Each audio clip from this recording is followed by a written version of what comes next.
हरि कौतुकधारी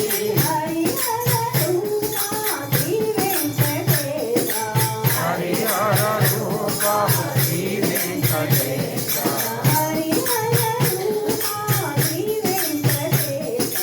हरिहर रूप श्री वेंकटेश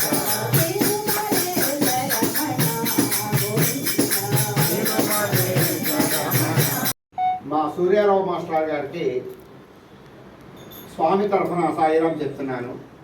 ఎంచేతంటే సడన్గా భజన పెట్టుకోవాల్సిన అవసరం వచ్చినప్పుడు ఎవరు వస్తారా గమ్మున ముందుకే మాట మీద రెస్పాండ్ అవుతారా అని అనుకుంటే ఈ మాస్టర్ గుర్తొచ్చారు. వెంటనే ఫోన్ చేశాను, మాస్టర్ అనుకోకుండా మాకు సడన్గా భజన కావాల్సి వచ్చిందండి అని అంటాను. పర్లేదండి మా ఇంట్లో పెట్టేయండి, శనివారం నాడు మేము చేసేసుకుంటాం అని అడిగిన వెంటనే ఆలోచించడం కూడా ఏమీ ఆలోచించకుండా వచ్చేసేయండి నేను ఏర్పాటు చేసుకుంటాను ఆయన మాకు ప్రయాణం లేచి వచ్చిందన్నమాట. ఎంత నిజంగా శుక్రవారం శనివారం ఈ 2 రోజులు కూడా బ్రేక్ అయిపోను.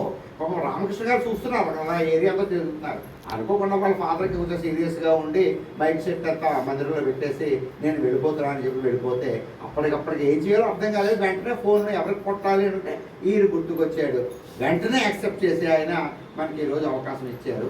ఇక సోమవారం మంగళవారం బుధవారం బుక్ అయిపోయి అనుకోండి, మే 8 దాకా ఖాళీ లేవు, అన్ని బుకింగ్లు అయిపోయాయి. కానీ వెంటనే కావాలి అంటే మాత్రం ఎవరు దొరకలేదు. ఈ ఆపద్ బాంధవులాగా వెంటనే పెట్టుకుని మనకి స్వామికి ఆయన ఆహ్వానం పలికినందుకు స్వామి తరఫున సాయిరాం తెలియజేసుకుంటూ సాయిరాం అండి. బెంగుళూరులో ఒక డాక్టర్ ఒక ఆమె ఉంది. ఆమె పూర్తిగా క్రిస్టియన్. ఆమె ఒక పిల్లల ఆసుపత్రిని రన్ చేసుకుంటోంది.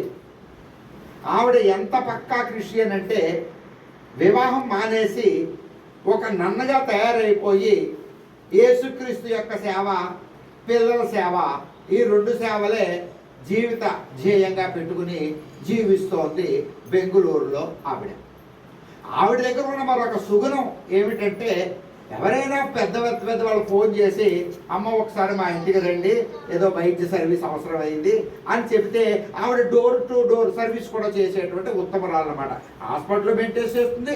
ఎవరైనా ఫోన్ చేసి రమ్మంటే పెద్దవాళ్ళకి వెళ్ళి వాళ్ళకు కూడా అక్కడ ట్రీట్మెంట్ చేసి మళ్ళీ హాస్పిటల్కి వచ్చేస్తూ ఉంటుంది. అలాంటి ఉత్తమరాలు క్రిస్టియన్ యేసుక్రీస్తు భక్తురాలు ఆయన ఒక హాస్పిటల్ రన్ చేస్తూ ఉంది.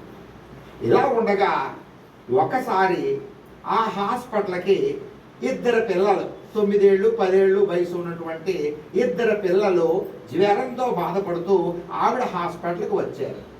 వస్తే ఆవిడ కనిపెట్టింది ఆ వచ్చిన జ్వరం, దానిని సన్నిపాత జ్వరం అని అంటారట. ఆ సన్నిపాత జ్వరం అనే జ్వరంతో పిల్లలు వచ్చారు. చూసింది, రోగం పసిగట్టేసింది. వెంటనే ఆవిడ ట్రీట్మెంట్ ఇవ్వాల్సిన ట్రీట్మెంట్ స్టార్ట్ చేసేస్తే ఏమైపోయింది, ఆ 2 పిల్లలను ఒక పిల్లాడు వెంటనే రికవర్ అయిపోయాడు, బంతిలాగా ఎత్తుకుంటూ ఇంటికి వెళ్ళిపోయాడు. 2వ పిల్లాడికి మాత్రం రోగం దారిలోకి రాలేదు, నయం కాలేదు. ఇదేంటి, ఎందుకు రాలేదు? ఇదే జ్వరానికి చాలా ట్రీట్మెంట్ చేశాను, చాలా ఏర్పాటు చేశాను, అందరూ హ్యాపీగా వెళ్ళిపోయేవారు. ఈ కుర్రాడేటి ఇంకా మంచం దిగలేదు, ఇలాగే ఉన్నాడు అని మందులు పడలేదా అని ఏవో ఆలోచనలతోటి ఆ మందులు మార్చేసి, ఇంజక్షన్లు మార్చేసి, టాబ్లెట్లు మార్చేసి అలా వెయిట్ చేస్తోంది. కుర్రాడికి జ్వరం తగ్గాలి అని 2 రోజులైనా తగ్గట్లే, 3 రోజులైనా తగ్గట్లే. పిల్లాడు నీరస పడిపోతున్నాడు, ఏమీ తాగటం లేదు. ఆవిడకి టెన్షన్ స్టార్ట్ అయిపోయింది ఆ నాన్నకి. ఏమని, అయ్యి బాబోయ్ అనుకోకుండా ఏదైనా అనుకోని పరిస్థితి కానీ జరిగినట్లయితే నా హాస్పిటల్కి బ్యాడ్ నేమ్ వచ్చేస్తుంది, నా పరువు పోతుంది, ఎలాగా అని ఆవిడ కంగారు పడుతోంది. ట్రీట్మెంట్కి మాత్రం ఆ జ్వరం తగ్గటం లేదు. ఆ పిల్లాడికి అలాగుంది. ఉంటే ఒకనాడు రాత్రి ఆవిడ యేసుక్రీస్తు ఫోటో దగ్గరికి వెళ్ళి గట్టిగా ప్రార్థించి, స్వామి ఆ పిల్లాడికి వైద్యం ఏం చేసినా ఎలా చేసినా అంతు పట్టించకుండా ఉంది, నాకు ఆ చిన్న జ్వరం అయినప్పటికీ తగ్గట్లేదు, లేదా పిల్లాడికి పరిస్థితి ఇలాగుంది, రక్షించు అని చెప్పి యేసుక్రీస్తు ఫోటో దగ్గర ఆవిడ దండం పెట్టుకుని రాత్రి పడుకుంటేనండి, ఆ వేళ రాత్రి కల్లోకి ఆవిడ సత్యసాయి బాబా వచ్చారటండి. సత్యసాయి బాబా వచ్చి ఏమని చెప్పారట ఆవిడతోటి, నువ్వు నా ఫోటో ఒకటి కొని నీ ఇంట్లో గోడకు పెట్టు, ఆ ఫోటోలోంచి విభూదిని నేను సృష్టించి ఇస్తాను, ఆ విభూదిని నువ్వు పిల్లాడికి ఇచ్చే ఆ టాబ్లెట్స్తో పాటు కలిపి నీళ్ళల్లో ఇయ్యి, తగ్గుతుంది జ్వరం అని స్వామి ప్రత్యక్షంగా కల్లో కనుక చెప్పారటండి ఆవిడికి. అయితే ఆవిడ పక్కా క్రిస్టియన్ కాబట్టి తెల్లారి కళ్ళు తెరిచిన వెంటనే, అదేంటి సత్యసాయి బాబా తెలుసు నాకు, ఇది వరకు చాలా మంది ఇళ్ళకి వెళ్ళి వైద్యం చేసేటప్పుడు అక్కడక్కడ ఇళ్ళలో నేను చూశాను ఆయన ఫోటోని, కానీ ఈవిడ క్రిస్టియన్ భక్తురాలు కాబట్టి పెద్ద ఎంక్వైరీలు ఏమీ చేయలేదు ఆయన గురించి, ఆవిడ చూసేది పక్కన చెడిపోయింది తప్ప ఆవిడ పెద్ద పట్టించుకోలేదు. కానీ ఈయన కల్లోకి వచ్చేటేమిటి, ఇలా చెప్పేటేమిటి అనుకుని, కానీ ఆవిడ పక్కా క్రిస్టియన్ కాబట్టి నమ్మలేదు, వదిలేసింది. తెల్లారు లేచాక కళ్ళు వదిలేసింది, పెద్ద పట్టించుకోలేదు. పిల్లాడు మాత్రం పరిస్థితి చాలా భయంకరంగానే ఉంది అక్కడ మంచం మీద. అలా ఉండగా ఆవిడ హాస్పిటల్కి వెళ్ళి కుర్చీలో కూర్చుని ఈ కుర్రాడి గురించి ఏం చేయాలా ఇంకో హాస్పిటల్కి పంపించేద్దామా అని ఆలోచించుకుంటూ ఉండగా ఒక ఫోన్ వచ్చింది ఆవిడకి. ఏమని, ఆ ఊరు బెంగళూరులోనే ఒక పెద్ద ఆయన దగ్గర నుంచి ఫోన్ వచ్చి, అమ్మ ఒక్కసారి మా ఇంటికి రండి అమ్మా, ఇక్కడ మాకు మా అబ్బాయి పరిస్థితి ఏదో ఇబ్బందిగా ఉంది రండి అంటే, వాళ్ళు పెద్దవాళ్ళ ఇళ్ళకి వెళ్తున్నారు కదా. వెంటనే ఆవిడ ఏం చేసింది, కుర్చీలోంచి లేచిపోయి ఆ పెద్ద ఆయన పిలిచాడు కదా అని ఆ పెద్ద ఆయన ఇంటికి ట్రీట్మెంట్కి వెళ్ళింది. తీరా ట్రీట్మెంట్కి వెళ్ళాక ఆ పెద్ద ఆయన ఇంట్లో అడుగు పెట్టాక లోపల చూస్తే అక్కడ గోడకి సత్యసాయి బాబు ఫోటో కనిపించింది. కనిపించడం హరే రాత్రి కల్లోకి వచ్చాడు ఈయన, ఇప్పుడు పొద్దున్నేనేమో నాకు ఫోన్ వచ్చిన ఇంట్లో కూడా ఈ స్వామి ఫోటో ఏముంది, ఏమిటి రెండు కూడా, మరి ఎందుకైనా మంచిది అనుకుని చెప్పి ఆవిడ ఏమందిట ఆ ఇంటి యజమాని, ఏమంటే నాకేమీ ఫీజు అక్కర్లేదు, ఈసారి ఈ స్వామి ఫోటో లాంటి ఈ ఫోటో ఏదైనా ఇంకోటి ఉంటే మీకు నాకు గిఫ్ట్గా ఇవ్వండి అని అడిగింది ఆవిడ ఆ ఫోటోని. అడిగేటప్పటికల్లా వాళ్ళు పరమానంద పడిపోయారు, స్వామి భక్తులు కదా, పరమానంద పడిపోయి ఈవిడ పూర్తి క్రిస్టియను, ఈవిడ స్వామి ఫోటో గిఫ్ట్గా అడుగుతోంది అని చెప్పేసి వాళ్ళు ఏం చేశారు, ఏదో ఇంట్లో ఫోటో ఉంటే చక్కది ఆ ఫోటో ఆవిడకి ఇచ్చేసారు. ఆ ఫోటో పట్టుకుని ఆవిడ ఇంటికి వచ్చింది. కానీ ఏదో సంశయం ఎప్పుడు ఏడుస్తూనే మన చుట్టూను. అంచేత ఇంత యేసుక్రీస్తు భక్తురాలు సత్యసాయి ఫోటో పట్టుకుని ఇంట్లోకి వచ్చిన తర్వాత, అరే నేను యేసుక్రీస్తుకి సంబంధించి బ్రహ్మచారినిగా జీవిస్తూ ఉన్నా, నేను మళ్ళీ సత్యసాయి బాబా ఏమిటి, ఈ ఫోటో ఏమిటి, రాత్రి కళ ఏమిటి, ఇలాగేమిటి, గోడకి పెట్టడం ఏమిటి, మళ్ళీ ధనం ఇక్కడ పెట్టడం ఏమిటి, అక్కడ పెట్టడం అని చెప్పేసి మనస్సు తిప్పుకోలేక ఆవిడ ఏం చేసింది, ఆ ఫోటో తీసుకెళ్ళి బీరువా ఉంటే ఇంట్లో ఆ బీరువాలో పెట్టేసి బీరువా తాళ పెట్టేసుకుంది. సరే బీరువాలో ఉంటాడు ఆయన, పర్వాలేదు. సరే అన్నాడిపోయింది. ఆ మగ ఏవో పల్లెవో చూసుకుంది, ఇక్కడ ఈ కుర్రాడు మాత్రం ఏం పరిస్థితి బాగోలేదు. ఆ మొన్నాడు బీరువా తీసేటప్పటికి వెళ్ళాలండి, బీరువాలో స్వామి ఫోటో నిండా విభూతుంది.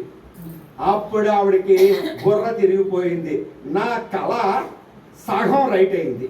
స్వామి ఫోటో తెమ్మన్నారు, వచ్చింది, దాంట్లో విభూతి సృష్టిస్తాను అన్నారు, సృష్టించారు, అంటే నా కళ సగం రైట్ అయిపోయింది. ఇంకా మిగిలిన సగం ఏమిటయ్యా, ఈ విభూతిని మందులో నీళ్ళలో వేయడం, ఆ పిల్లాడికి బట్టి టాబ్లెట్ వేయడం, లేకపోతే ఇంజక్షన్లో కలపడం, ఆ కుర్రాడికి ఇంజక్షన్ ఇచ్చేయడం, ఇది అందులో కలపడమే నేను చేసే ఈ రోజు ట్రీట్మెంట్లో, ఈ విభూతి కలపడమే. కలిపేస్తే సరిపోతుంది కదా, సగం కళ రైట్ అయినప్పుడు మిగిలిన సగం కూడా రైటే అవుతుంది అని చెప్పి అప్పుడు ఆవిడకి మనస్సు మారి ఆ ఫోటోలోంచి వచ్చిన విభూతి, చిటికిడి విభూతి తీసుకుని ఆ పిల్లాడికి ట్రీట్మెంట్ చేసేటువంటి మంచినీళ్ళలోనో లేకపోతే ఇంజక్షన్లో మొత్తం కలిపేసి ఆ కుర్రాడికి పట్టించింది. అంతే, 2వ రోజు 3వ రోజు 4వ రోజు కల్లా ఆ కుర్రాడికి జ్వరం తగ్గిపోయి మామూలు స్థితికి వెళ్ళిపోయాడు. అప్పుడు ఆవిడ అనుకుంది, అరే నేను ఎంత మూర్ఖురాల్ని, ఇంతవరకు ఏసే దేవుడు అనుకుంటూ కూర్చున్నాను. నాది చాలా తప్పుడు అభిప్రాయం మాట. ఏసే కాదు, ఈ ప్రపంచంలో పుట్టిన మహాపురుషులు, అవతార పురుషులు, మహానుభావులు అందరూ కూడా దైవాంశ సంభూతులే. ఏ ఒక్కరిని తీసేయడానికి వీలు లేదు. నా మూర్ఖత్వాన్ని, నా మొండితనాన్ని, నా మూఢభక్తిని తగ్గించేడు ఈ సత్యసాయి పరమాత్మ. కాబట్టి యేసే సత్యసాయిగా, సత్యసాయే యేసుగా అవతరించి ఉండొచ్చు అని చెప్పి ఆ యేసుక్రీస్తు ఫోటో పక్కనే సాయిబాబా ఫోటో పెట్టుకుని ఆ నిత్యము అందులోంచి వచ్చే విభూతి ఏదైతే ఉందో ఆ విభూతి ఇంకా ఆ హాస్పిటల్కి వచ్చిన ప్రతి పేషెంట్ కి కూడా ఏదో ముందు ఏదో కాఫీ ఇచ్చి చుట్టం వస్తే కాఫీ టీ ఇచ్చినట్టుగా ముందు ఏ రోగం వచ్చినప్పటికీ కొంచెం ఈ విభూతి వేసుకోండి నోట్లో, కొంచెం మంచిగా తాగండి, ఇప్పుడు మీ రోగం ఉండో చెప్పండి అని ప్రతి ట్రీట్మెంట్ కి ప్రతి రోగికి కూడా ఫస్ట్ ఈ విభూతి ఇచ్చే ట్రీట్మెంట్ స్టార్ట్ చేయాలంట. అంతలా మారిపోయింది ఆ nun. That is Sathya Sai power.